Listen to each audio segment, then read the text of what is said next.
La siguiente charla va a ser sobre fertilidad en la mujer trans. Está a cargo del doctor Pablo Noblovitz. Pablo es el jefe del sector reproducción humana, que abarca andrología y endocrinología ginecológica del Servicio de Endocrinología del Hospital Italiano, y es expresidente de la Sociedad Argentina de Andrología y el actual presidente de la Federación Argentina de Sociedades de Endocrinología.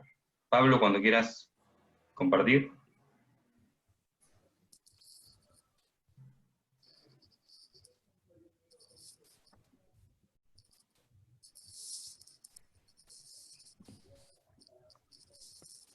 Ahí está. Bien, ¿se escucha? Sí. Sí, perfecto. Bien, muy bien. Bueno, gracias Pablo por la presentación, gracias a todos por estar presentes. Vamos a enfocar uno de los temas dentro de la salud transgénero, que es el desafío de la fertilidad en una mujer transgénero. Para eso vamos a hacerlo a través de un caso clínico.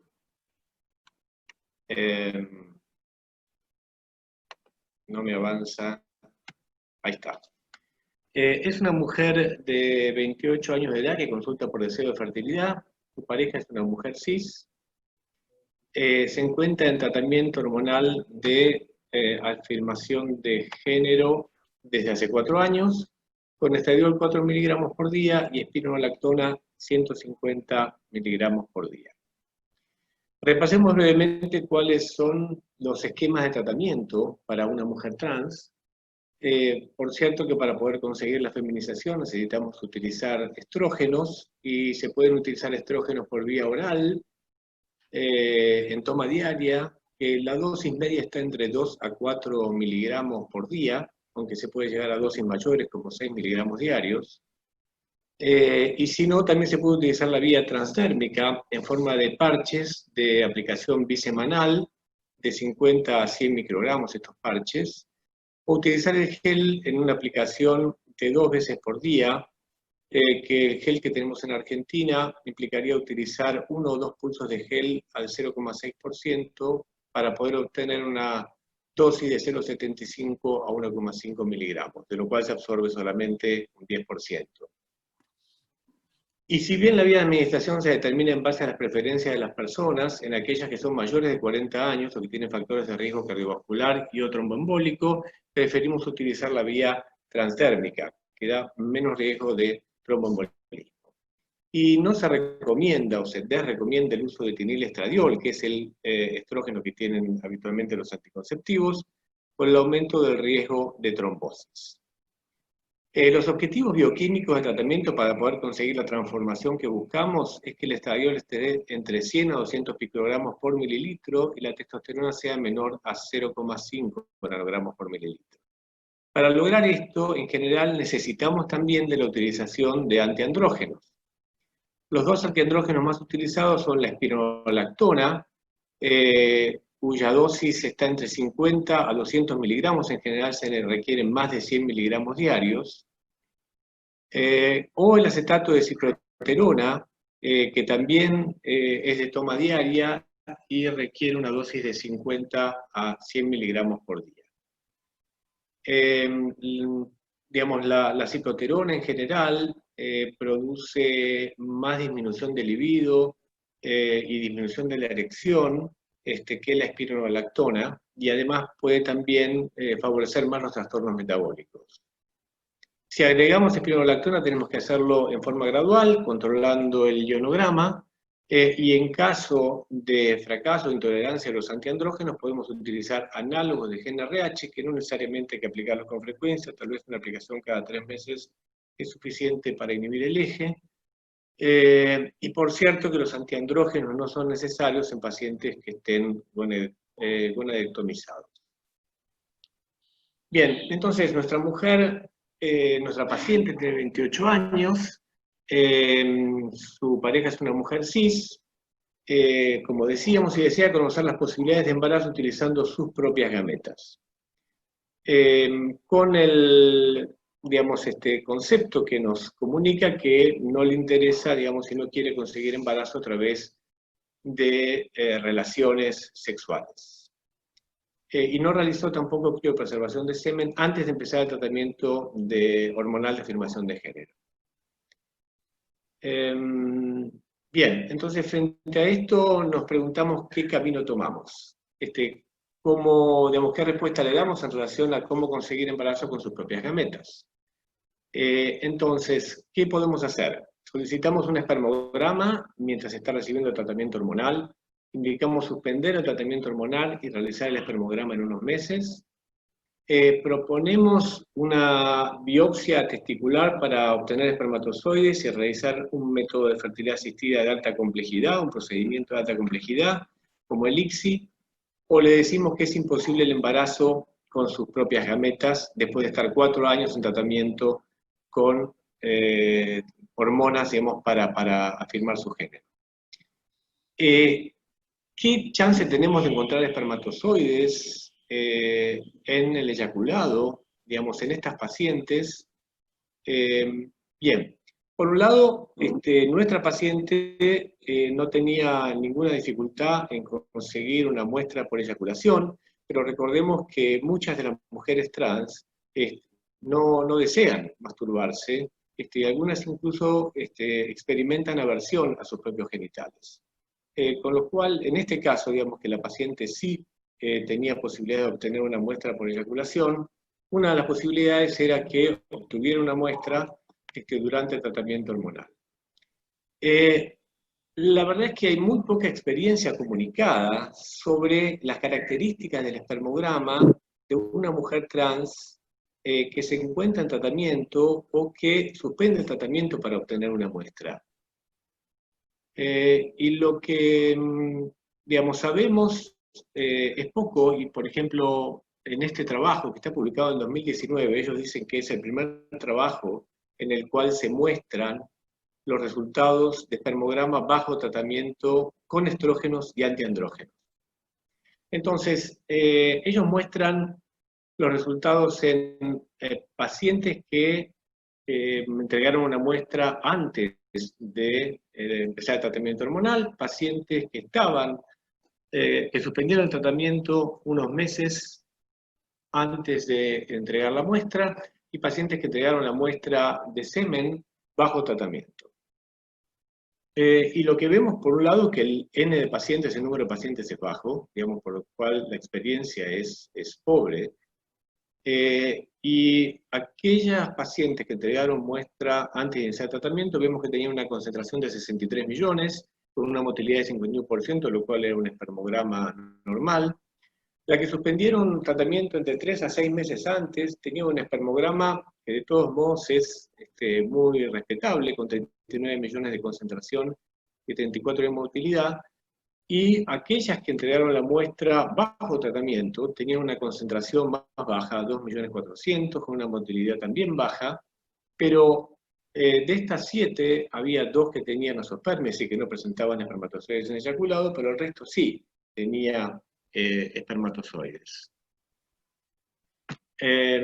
Bien, hay más experiencia. A ver, lo que nosotros sabemos y de dónde viene nuestra experiencia de la posibilidad de recuperar espermatozoides después de un tratamiento hormonal que suprima espermatogénesis. Esto viene de los trabajos realizados de tratamiento, digamos, de anticoncepción hormonal en el varón. Es decir, cuando se administran testosterona y progestágenos a los varones para disminuir la espermatogénesis con fines anticonceptivos. Y lo que se muestran en esos trabajos, en esos ensayos de anticoncepción hormonal masculina, es que luego de la suspensión del tratamiento, los pacientes recuperan la espermatogénesis a su nivel basal, la mayoría lo recupera dentro del año de suspensión. Es decir, que el bloqueo del eje por determinado tiempo prolongado, luego de la suspensión, permite la recuperación del eje.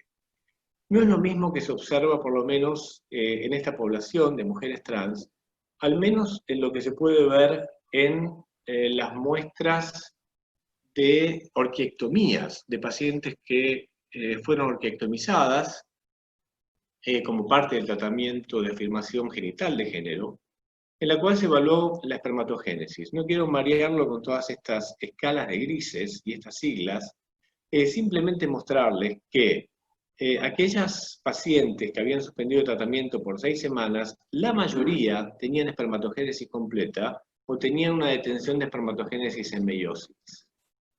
Mientras que aquellas pacientes, que eran 35 pacientes que entregaron que hicieron arqueectomía sin haber suspendido el tratamiento, algunas incluso tenían espermatogénesis completa, pero la mayoría tenían detención de espermatogénesis en espermatogonia o un síndrome de célula de Sertoli solo, es decir, ausencia de espermatogonias. Lo que se propone es que los estrógenos, además de suprimir el eje hipotálamo hipófiso testicular, digamos, y por esto determinar una alteración de la espermatogénesis, producen tal vez un daño testicular directo. Esto también está demostrado en estudios animales, donde se ve también vacuolización de células de Sertoli, se ve que se altera la comunicación entre las células de Sertoli y las células germinales, esto lleva a la muerte de las células germinales, pero también se ve una disminución del número y cambio de morfología de las células de Leydig. Los antiandrógenos también podrían contribuir a este daño espermatogénico, aunque esto no queda claro si es un efecto directo solamente del estradiol o también colaboran los antiandrógenos en esto. Con lo cual podemos pensar que puede haber un daño definitivo de la espermatogénesis en estas mujeres trans que reciben durante tiempo prolongado el tratamiento de afirmación de género. Bueno, ¿qué le propusimos a nuestra paciente? Como ella no tenía problema en obtener una muestra por masturbación, le solicitamos un espermograma. Lo que ustedes ven en rojo es el resultado del espermograma de la paciente y al lado los valores de referencia de la OMS 2010, donde vemos que tenía un bajo volumen seminal, un bajo recuento espermático, también un bajo recuento del total del eyaculado y un bajo porcentaje de espermatozoides móviles, lo cual conforma un cuadro de oligo, astenospermia e hipospermia, que es el bajo volumen de eyaculado. Le preguntamos, bueno, una de las observaciones es que si nosotros miramos esta tabla, lo que podemos concluir es que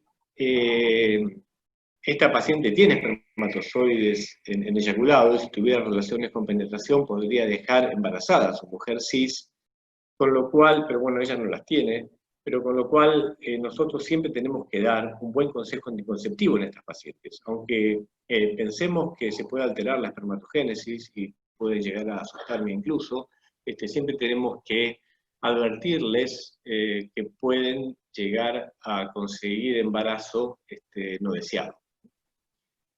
Bien, después de este espermograma, nuestra paciente, que lo que quería tal vez es realizar una inseminación, un procedimiento de baja complejidad, le propusimos para mejorar, para ver si mejoraba el espermograma, si no le incomodaba suspender unos meses el tratamiento, le propusimos suspender 3 meses el tratamiento. Entonces suspendió y realizó un espermograma que fue realizado a los 4 meses, esto fue justo antes del inicio de la pandemia, y lo que vemos es que con 4 meses de suspensión tenía un espermograma normal, lo cual, digamos, daba más chance de poder conseguir un embarazo en su pareja, que era una mujer cis, con un procedimiento de inseminación intrauterina. Le pedimos también el FIMAP, que es la técnica de mejoramiento del semen, donde tenía 13 millones de espermatozoides recuperados con 75% de móviles rápidos. Luego vino la pandemia y como en estas circunstancias le sugerimos, digamos, que criopreserve, porque iba a iniciar nuevamente el tratamiento hormonal por la dificultad para realizar en esta etapa un procedimiento de inseminación. La paciente no criopreservó y volvió, digamos, con el tratamiento hormonal y después, bueno, veremos cómo lo podemos ir resolviendo. Ahora, en el caso de que no pudiera obtener una muestra por masturbación, o no quisiera obtener una muestra por masturbación, entonces podemos proponer una biopsia testicular para obtener espermatozoides y realizar un procedimiento de fertilidad asistida de alta complejidad, lo que denominamos TC-ICSI. Hay experiencia publicada sobre esto, no es mucha, pero hay experiencia publicada de casos exitosos con similares resultados a los que se pueden obtener en una biopsia de un varón cis. Bien, una de las preguntas que nos hacíamos revisando la literatura era por qué había tan poca experiencia. Digamos, si era porque en general estas mujeres no desean embarazo. Sin embargo, en estos trabajos que acá cito, donde se hacen encuestas sobre deseos de maternidad, se encuentra que aproximadamente un 50% de estas mujeres tienen deseos de maternidad. La mitad aproximadamente prefiere la adopción, o sea que aproximadamente un 25% desea un embarazo con sus propias gametas. Por ejemplo, en un estudio alemán, uno de los más grandes, sobre 73 mujeres trans de una mediana de 41 años y que tenían 24 meses de tratamiento hormonal, solo el 9 había realizado procedimiento de criopreservación, pero casi el 70% tenía deseos de maternidad. Es probable, y las encuestas también lo demuestran, que en general hay una baja frecuencia de discusión de fertilidad en las consultas iniciales.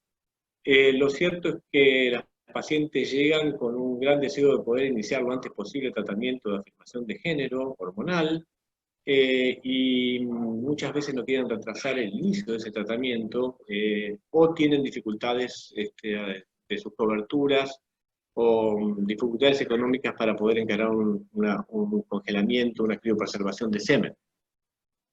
Pero yo creo que tendríamos que ser claros e insistentes con eso hasta que tengamos más evidencia.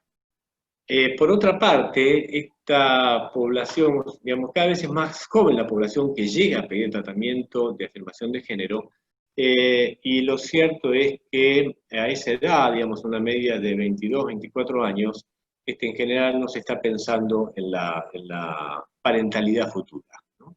Hay una experiencia muy buena del grupo del Hospital Fernández, de digamos, la doctora Calvar, que presentaron en el último congreso de la Sociedad de Endocrinología, en el cual ellas realizan una encuesta de deseo de parentalidad y fertilidad en personas transgénero, 432 personas trans, de las cuales 220 eran mujeres trans, y lo que encuentran que el 50%, similar a lo que describía la literatura internacional, tenían deseo de parentalidad, y 23% de tener hijos biológicos. O sea, un 25% desearía tener hijos con sus propias gametas.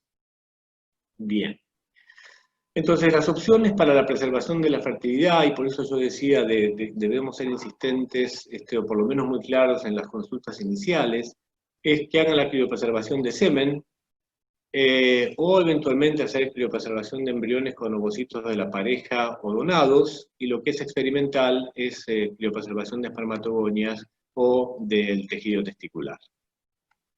Las opciones de fertilidad para estas pacientes son la suspensión de tratamiento hormonal para un embarazo natural, en caso de que tenga relaciones vaginales, fertilidad asistida de baja o alta complejidad con o sin suspensión de tratamiento hormonal con el semen de la paciente, que es una de las opciones que tomó nuestra paciente, o fertilidad asistida de alta complejidad, ICSI, con espermatozoides de biopsia testicular, en caso de que no sea posible o no desee, digamos, obtener una muestra de eyaculado.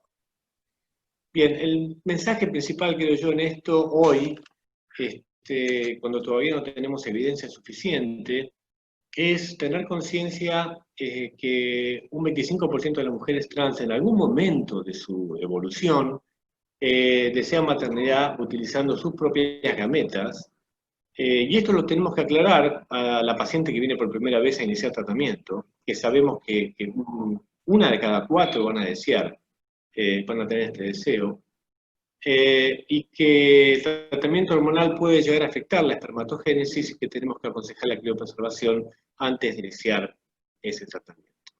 Bueno, muchas gracias por vuestra atención. Bueno, gracias Pablo. Vamos a algunas preguntas. La pregunta que te hago es si tenemos idea en el hospital más o menos cuánto es el deseo de preservación de fertilidad de nuestras mujeres trans. Sí. De las mujeres que hemos atendido, que hasta este momento son aproximadamente 20 mujeres trans, solamente una deseó criopreservar antes de iniciar tratamiento. A ver, una pregunta de Catamarca. Alejandra Bosa, que pertenece al equipo interdisciplinario de acompañamiento de niños y adolescentes trans, pregunta cómo abordar este tema de fertilidad en los adolescentes que aún no saben si quieren ser padres, digamos. Nosotros no tenemos mucha experiencia en adolescentes, pero no sé si querés aclarar algo. No, yo creo que, digamos, a ver, un adolescente que está definido en ese tratamiento hormonal, por un lado que seguramente está muy informado, porque habitualmente se informan por su cuenta, pero creo que está en condiciones también de recibir esta información, que pueda recibir la información de cuáles, digamos, que seguro que no tiene en este momento claro si desea o no ser madre más adelante o padre más adelante, digamos, ¿sí? En el caso de varón trans. Pero que uno debe, digamos, brindarle toda la información como para que pueda decidir y podamos charlar y pueda preguntar. Sí, además quizás ni pensó en la posibilidad y uno al ponerlo en palabras también hace que eso sea posible, ¿no? Tal cual. En los espermogramas del caso clínico de la paciente, pregunta Uriel Pragier si se pudo evaluar test de túnel. No, es que tampoco lo creíamos necesario, digamos, queríamos ver primero la calidad del espermograma que obteníamos y tampoco iba a ser un procedimiento de fertilidad asistida con ese espermograma, digo, de alta complejidad, con lo cual no lo hicimos, no. No lo pedimos de forma rutinaria tampoco, digamos, y menos en estas pacientes, ¿no? Fernanda Rutgian de Mar del Plata pregunta si ante el deseo de fertilidad siempre se pide primero el espermograma bajo tratamiento o si directamente se suspende. Creo que algo dijiste de esto. Sí, yo creo que esto es una cosa que podemos conversar con la paciente, digamos, ¿no? Esta paciente tenía una actividad masturbatoria frecuente, con lo cual no tenía ningún problema, digamos, en obtener una muestra bajo tratamiento y después, en caso de que esa muestra no fuera satisfactoria, suspender el tratamiento y realizar otro espermograma. A veces lo más difícil es que suspendan el tratamiento. Digamos, estas mujeres no quieren suspender el tratamiento, obviamente, no quieren perder, digamos, lo que han ganado con el tratamiento, y entonces la única opción es, si lo desean, obtener una muestra bajo tratamiento. Pablo Ferrada de Mendoza dice que existe algún vacío legal en relación a aspectos de criopreservación de gametas en estos pacientes y que existen reportes no concluyentes del uso de ciproterona en relación al riesgo de desarrollo de meningiomas. No sé si leíste algo de eso. Sí. Hay reportes muy recientes sobre la ciproterona como responsable del desarrollo de meningiomas. Sí, tal cual. Y en cuanto al vacío legal, bueno, Pablo tiene experiencia ya de varios años, digamos, en esta cuestión. Lo cierto es que cuando uno habla con gente que ya tiene experiencia en esto, digamos, centros que ya hace años que ven estas pacientes, hay muy poca experiencia también, porque no son muchas las que actualmente desean embarazos con sus propias gametas. Esto es por lo menos lo que yo he recibido de los centros de Buenos Aires.